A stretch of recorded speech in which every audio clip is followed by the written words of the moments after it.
عمر کانا تھا، صرف ایک آنکھ صحیح تھی۔ اب اس شعر کے دو معنی ہیں۔ ایک شاعر نے خوش ہو کر کہا، اگر شاعر نے خوش ہو کر کہا تو ترجمہ یہ ہوگا کہ کاش اس کی خراب والی آنکھ بھی اچھی ہو جائے، یعنی اس کے معنی دو ہیں کہ اس کی دونوں آنکھیں ایک جیسی ہو جائیں۔ اگر وہ خوش ہو کر کہہ رہا ہے شاعر، اس کے دل میں بشاشت ہے، خوش ہو کے اخلاص ہے، کہہ رہا ہے اس کی دونوں آنکھیں ایک ہو جائیں، یعنی وہ چاہتا ہے دوسری آنکھ بھی صحیح ہو جائے، جو ایک صحیح ہے نا وہ بھی دوسری بھی صحیح ہو جائے۔ ایک آنکھ صحیح ہے نا، جو کانا ہے جس سے، یعنی وہ کہہ رہا ہے اس کی آنکھ دونوں ایک جیسی ہو جائے، یعنی جو کانا ہے وہ بھی صحیح ہو جائے۔ مطلب ایک اس کا صحیح معنی میں یہ لفظ ہے کہ وہ خوشی سے کہہ رہا ہے۔ اگر غصے میں تھا، یعنی غصے میں تھا، ناراض تھا، تو ترجمہ یہ ہوا کہ دوسری آنکھ جو تندرست ہے وہ بھی خراب ہو جائے۔ اب غصے میں کہہ رہا ہے نا، تو مطلب یہ کہہ رہا ہے وہ دل میں غصہ ہے، یہ کہہ رہا ہے کہ اس کی دونوں آنکھیں ایک جیسی ہو جائیں، یعنی جو کانا ہے نا دوسری بھی آنکھ کانی ہو جائے۔ سمجھ میں آئی؟ دونوں مطلب ہو گئے، وہ بھی خراب ہو جائے۔ اب آپ بتلائیے کہ یہاں ایک معنی متعین کرنے کے لیے ہیں، کیا عقل یا لغت کافی ہو سکتی ہے؟ یعنی اس کے معنی متعین ہو جائیں گے اگر لغت اور عقل کام کر جائے گی یہاں پہ؟ نہیں، ہرگز نہیں۔ اب شاعر کے دوستوں کو تلاش کرنا پڑے گا، اب شاعر کے دوستوں کو تلاش کرنا پڑے گا کہ جب اس نے یہ شعر کہا تھا، یعنی بہرحال اس کے پیٹھ پیچھے کہا تھا عمر کے، یہاں دوستوں کو تلاش کرنا پڑے گا، یعنی جس کے سامنے کہا ہے ان کو تلاش کرنا پڑے گا۔ شاید عمر کے سامنے نہیں کہی بات، پیٹھ پیچھے کہی ہے، یہ بات ہے حقیقت۔ جبھی تو دوستوں کو تلاش کر رہے ہیں جس کے سامنے کہی ہے۔ جب اس نے شعر کہا تھا تو اس کے چہرے کا کیا رنگ تھا؟ اب دوستوں سے پوچھ رہے ہیں دوسرے آدمی، بھائی جب اس نے یہ شعر پڑھا تھا اس کا چہرے کا رنگ کیا تھا؟ چہرے کی ریڈنگ بتا دیتی ہے آدمی کس بات پہ، کس نوعیت سے سلام کر رہا ہے سامنے والے کو، مذاقاً کر رہا ہے، استہزان کر رہا ہے، یا خلوص کے ساتھ کر رہا ہے۔ اس کے حرکات سکنات بتا دیں گے اس میں خلوص ہے سلام کرنے میں، سامنے والا سمجھ جائے گا جو جس کے فراست ہے،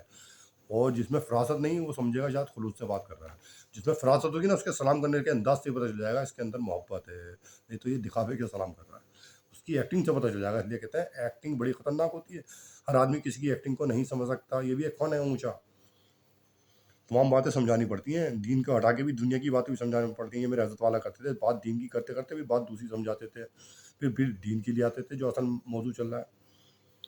اب شاعر کے دوستوں کو تلاش کرنا پڑے گا، جب اس نے یہ شعر کہا تھا تو اس کے چہرے کا کیا رنگ تھا؟ غضب طاری تھا یا خوشی طاری تھی؟ تو یہ ایک شاعر کے کلام کا حال ہے، یہ ایک شاعر کے کلام کا حال ہے۔ اسی طرح رسول اللہ رب العالمین کے کلام کو سمجھنے کے لیے آپ کے صحابہ رضی اللہ عنہ کی ہمیں ضرورت اور احتیاج ہوگی، یعنی ہمیں حضور اکرم کے کلام کو سمجھنے کے لیے صحاباؤں کی ضرورت پڑے گی اور ان کے احتیاج ہوگی۔ جو انہوں نے سمجھا ہوگا وہی صحیح ہوگا، جو انہوں نے سمجھا ہوگا نا صحاباؤں نے حضور کے طریق کو، کیونکہ حضور نفس نفیس صحاباؤں کے سامنے تھے، تو انہوں نے بہت اچھی طرح سمجھا صحاباؤں نے، تو ہمیں صحاباؤں کو سمجھنا پڑے گا ان کے علم کو، کیونکہ ان کے سامنے صاحب کلام صلی اللہ علیہ وسلم کا چہرہ انور بھی ہوتا تھا،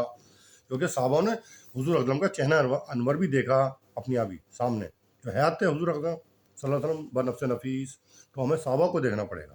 اور تمام سیاہ و سباق سامنے ہوتا ہے، کیونکہ جس کا چہرہ انور سامنے ہوتا ہے نا، ان کا سیاہ و سباق یعنی ان کی بات چیت، ان کا سبق ہر وقت سامنے رہتا ہے۔ کیا درد دیا ہے ٹیچر نے طالب علم کو۔ جس طرح ایک شاعر کے کلام کے معنی کو متعین کرنے کے لیے نہ عقل کافی ہے نہ لغت کافی،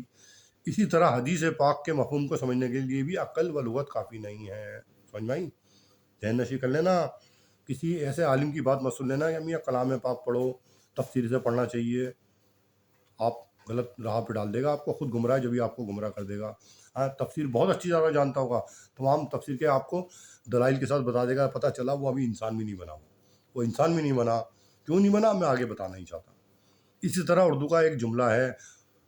روکو مت جانے دو، اردو کا ایک جملہ اردو پہ آ گیا، یہی ہے، میں پہلے بھی بول چکا ہوں شاید۔ اردو بڑی مشکل ہے بھائی، سمجھ نہیں سکتے آپ اردو کو، عربی سمجھ لو گے، عربی سے مشکل اردو ہے۔ علماء کرام بتاتے ہیں، اگر میں غلط ہوں تو معذرت چاہتا ہوں، علماء کرام کے پاس جائیے، ان کے پاس علم ہے، میرے پاس علم نہیں ہے، میں بے رہا ہوں علم سے۔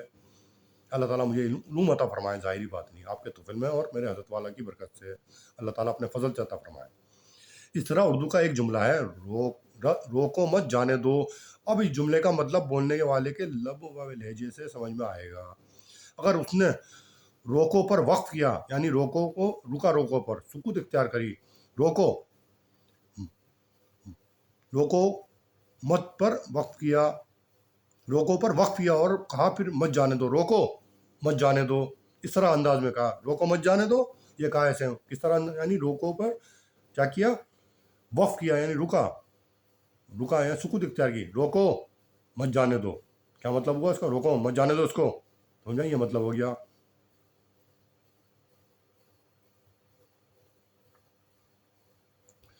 تو اس کا مطلب یہ ہوگا کہ روکو لو اور اگر روکو کو مت پر وقف کیا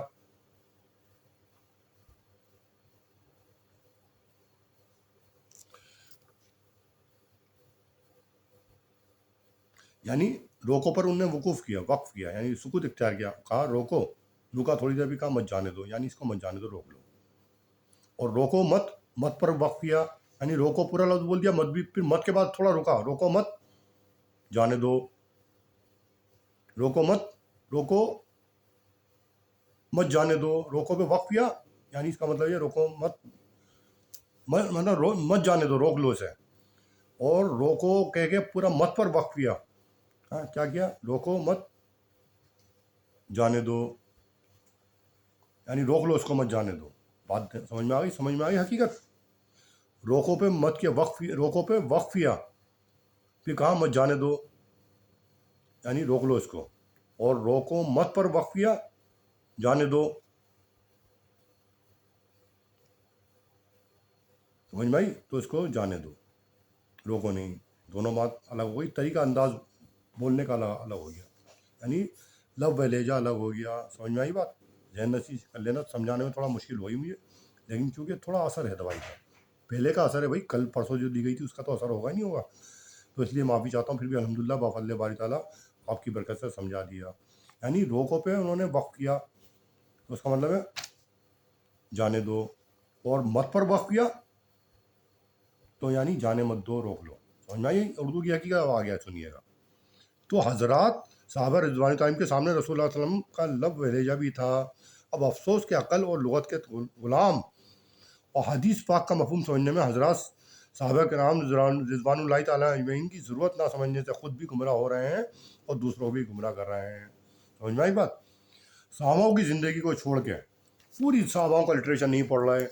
ہیں تو اس پہ ہم خود بھی گمراہ ہو رہے ہیں دوسروں کو بھی کر رہے ہیں عالم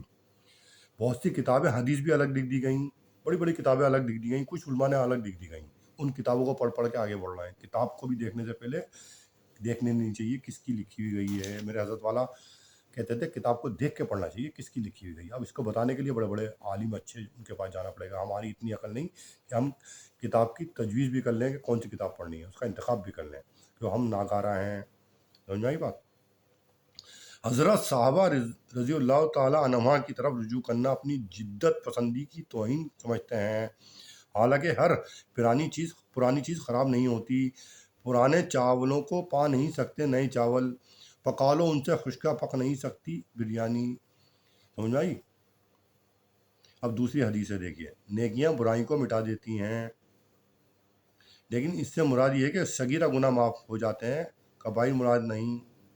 یعنی نیکیاں گناہوں کو مٹا دیتی ہیں اس سے صغیرہ گناہ یعنی چھوٹے گناہ معاف ہو جاتے ہیں نیکیاں یعنی آپ نے کوئی گناہ چھوٹا کر دیا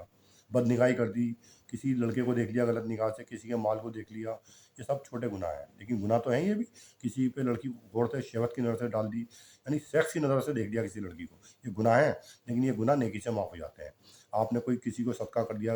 یعنی صدقہ کر دیا ڈونیشن دے دی چیریٹی دے دی تو وہ معاف ہو جائیں گے یعنی آپ نے نماز پڑھ لی تو گناہ معاف ہو جائیں گے وضو کر لیا معاف ہو جائیں گے لیکن بڑے گناہ جو ہیں اونچے گناہ شراب پی لی سور کھا لیا یعنی کسی فاحشہ عورت غلط عورت سے مل لیے جا کے ملاقات کر لی وہ پھر توبہ سے معاف ہوتے ہیں وہ بغیر توبہ کے معاف نہیں ہوتے آپ اس کی توبہ کریں گے وہ بھی معاف کر دیں گے اللہ تعالیٰ مرنے سے پہلے آپ نے توبہ کری اللہ کے سجود ہو گئے اللہ معاف کر دو گناہ ہو گیا شیطان تب بہکا دیا آپ کا آنسو بھی نکل گیا سمجھ لو معاف کر دیا اللہ تعالیٰ نے آپ پھر دوبارہ گناہ کی طرف نہیں جائیے سمجھ میں آئے اس طرح دوبارہ گناہ کی طرف نہیں جائیے سمجھ میں آئی تو یہ لوگ کہتے ہیں نا میاں قرآن پاک کی تفسیر پڑھنی چاہیے نہیں بلکہ آپ نہیں پڑھ سکتے یعنی لغت اور جو ہے نا اور اپنی عقل سے قرآن پاک کی تفسیر کو نہیں سمجھ سکتے سمجھ میں آئی جب ایک شاعر نے الگ انداز میں کہہ دیا یہ جس کی یہاں دونوں آنکھیں ایک ہو جائیں اب پتہ نہیں غصے میں کہہ رہا ہے یا محبت میں کہہ رہا ہے تو جس کے سامنے کہا ہے وہی بتائے گا اس کی لہب و لہجہ کیسا تھا کہنے کے وقت یعنی وہ چاہتا تھا اس کی دوسری آنکھ بھی صحیح ہو جائے یعنی غصے میں کہہ رہا ہے تو اس کو کہہ رہا ہے جیسی آنکھ کانا ہے نا دوسری بھی کہانی ہو جائے یعنی روکو پہ وقف کیا تو یعنی